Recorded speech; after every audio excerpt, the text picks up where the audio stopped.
जय श्री सीताराम।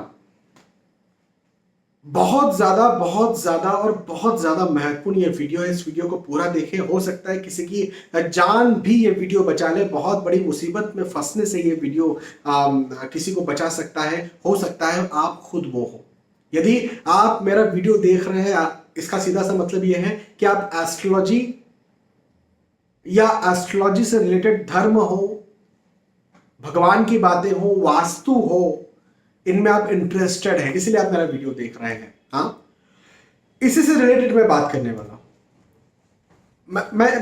मेरे पास एक सज्जन, एक वृद्ध पुरुष जिनकी उम्र लगभग 75 साल रही होगी, वो अपने बेटे और बहू की कुंडली लेकर के आए। मुझे उन्होंने कुंडली दिखाई। फोन कॉल कंसल्टेशन था एक्चुअली ये।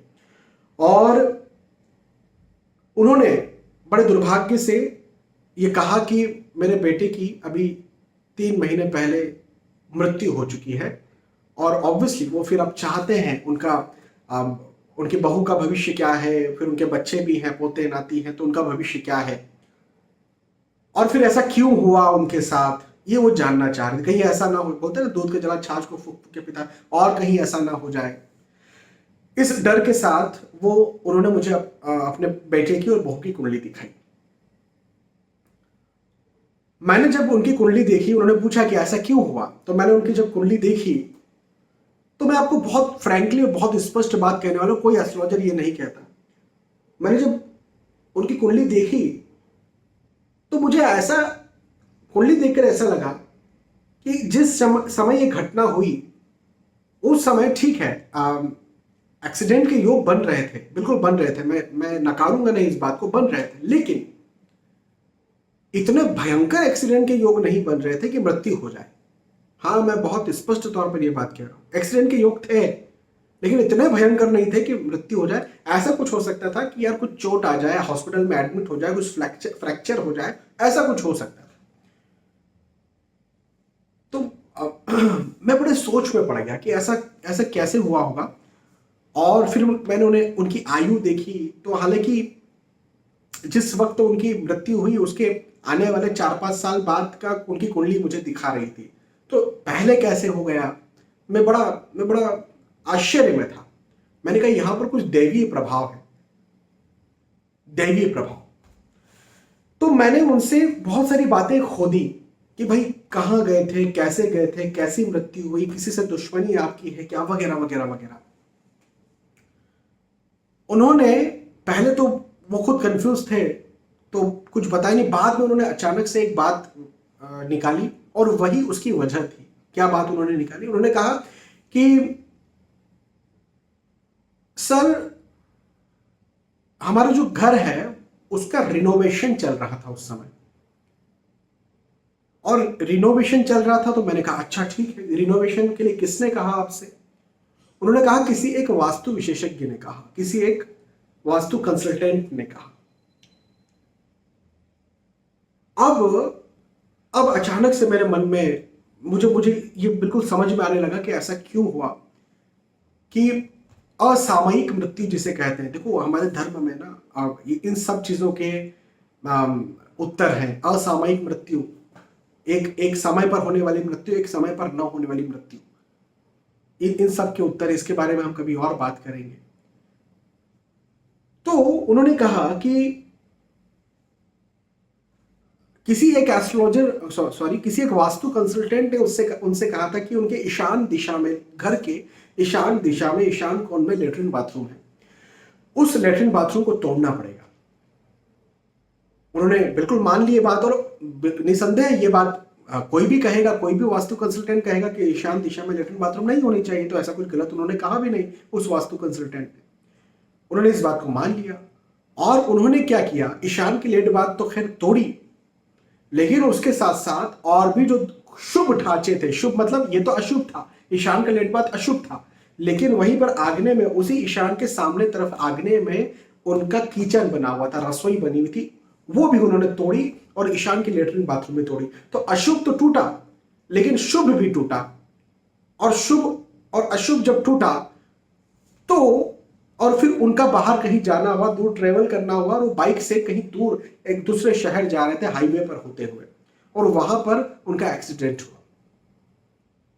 तब मुझे ये बात बिल्कुल समझ में आ गई। और ये मैंने कई लोगों के साथ देखा है कि यदि आप वास्तु सुधार कर रहे हैं और खासतौर पर तोड़ फोड़ कर रहे हैं, वास्तु सुधार में, नया घर बना रहे हैं, मैं उसकी बात नहीं कर रहा, वास्तु सुधार की बात कर रहा हूं, तो वहां पर यदि अशुभ टूटता है तो ठीक है, लेकिन यदि अशुभ के साथ शुभ भी तोड़ते हैं आप और आप सोचते हैं कि अब नई तरह से हम बनाएंगे, तो पूरा ही रिनोवेट करते जब आप, तो ऐसी स्थिति में कहीं ट्रेवल करें तो सावधानी के साथ, या तो ना करें ट्रेवल, कोई नया काम ना करें, जैसे कोई बिजनेस, किसी को पैसा उधार देना, कहीं पर पैसा लगा देना, हेल्थ इश्यूज, थोड़ा सा हेल्थ का बिगड़ रहे तो सीधे डॉक्टर के पास जाएं, मतभेद, आर्गुमेंट्स, पारिवारिक झगड़े, बहुत सारी ऐसी कुछ स्थितियां बनती है जो कि लोगों को परेशान कर देती है। तो यही चीज उनके साथ भी बनी। हालांकि मैंने कहा ना, एक्सीडेंट के योग मुझे दिख रहे थे एस्ट्रोलॉजिकली कुंडली में, और मृत्यु को देखा जाए तो आने वाले 5-6 सालों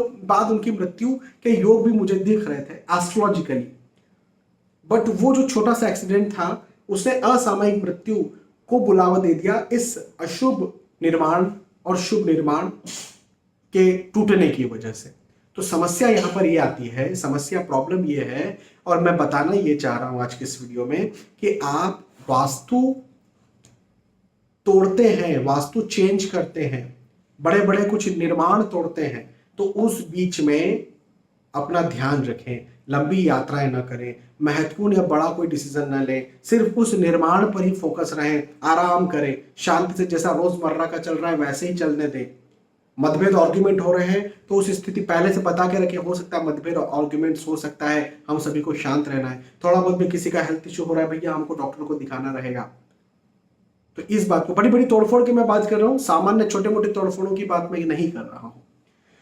और बड़े बड़े दोष की, जैसे ईशान का लैट्रिन बाथरूम बहुत बड़ा दोष है, तो ऐसे बड़े बड़े दोषों की मैं बात कर रहा हूं। तो आप भी ध्यान रखिएगा। देखिए, आप सभी को ये बात पता है कि मैं एक एस्ट्रोलॉजर हूं, मैं कई वर्षों से ज्योतिष सिखा रहा हूं, मेरे ढेरों सारे वीडियोस अवेलेबल हैं यूट्यूब पर और फेसबुक पर, इंस्टाग्राम पर, अलग अलग प्लेटफॉर्म्स पर, इंटरनेट पर। लेकिन बहुत कम लोग ये जानते हैं कि मैं एक वास्तु, मैंने वास्तु उतना सिखाया नहीं है कभी। हालांकि मैं बीच बीच में बहुत सारे वीडियोस देते रहता हूं वास्तु को लेकर के, लेकिन पर्टिकुलर वास्तु के पीछे लग करके मैंने कभी सिखाया नहीं। हालांकि मैं ये सोच रहा हूं कि वास्तु भी आपको सिखाना चाहिए। लेकिन आज के इस वीडियो को बनाने का मेरा मकसद ये था कि कुंडली बहुत इंपॉर्टेंट है, निसंदेह बहुत इंपॉर्टेंट है, लेकिन आप जहां पर रहते हैं आपका वास्तु भी बहुत इंपॉर्टेंट है, ये मैं बार बार कहते रहता हूं।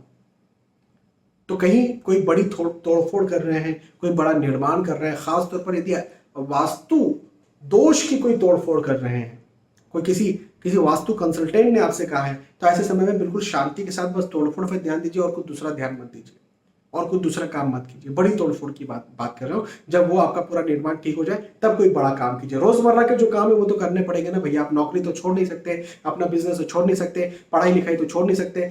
लेकिन अब आप ये सोच रहे हैं बिजनेस में मैं कोई बड़ा रिस्की इन्वेस्टमेंट करना चाह रहा हूँ, मत कीजिए। मैं शेयर मार्केट में बड़ा निवेश करना चाह रहा हूँ, मत कीजिए। किसी को पैसा उधार देने जा रहा हूँ, मत जाइए। कोई लंबी दूरी का ट्रैवल करने जा रहे हैं, मत जाइए। स्वास्थ्य में थोड़ा मोड़ा प्रॉब्लम क्रिएट हो रहा है, देखेंगे यार, कल देखेंगे, परसों देखेंगे, बिल्कुल ऐसा नहीं करना है। डॉक्टर के पास जाइए।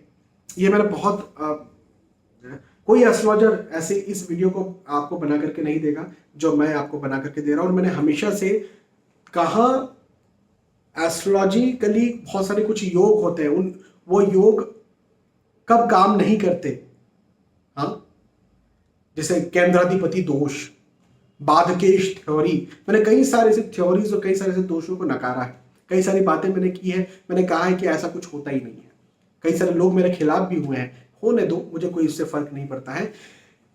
उसी प्रकार से मैंने अभी आपको ज्योतिष के बारे में भी ये बात बताई कि ज्योतिष की भी एक सीमा है कि आप एस्ट्रोलॉजिकली यदि आप एस्ट्रोलॉजिकली 50% समस्या देखते हैं और उसी बीच में यदि आप वास्तु की कोई समस्या बड़ी खड़ी कर देते हो तो 50 की 100% समस्या फिर पैदा हो जाती है और वो बड़ा विस्फोट हो जाता है।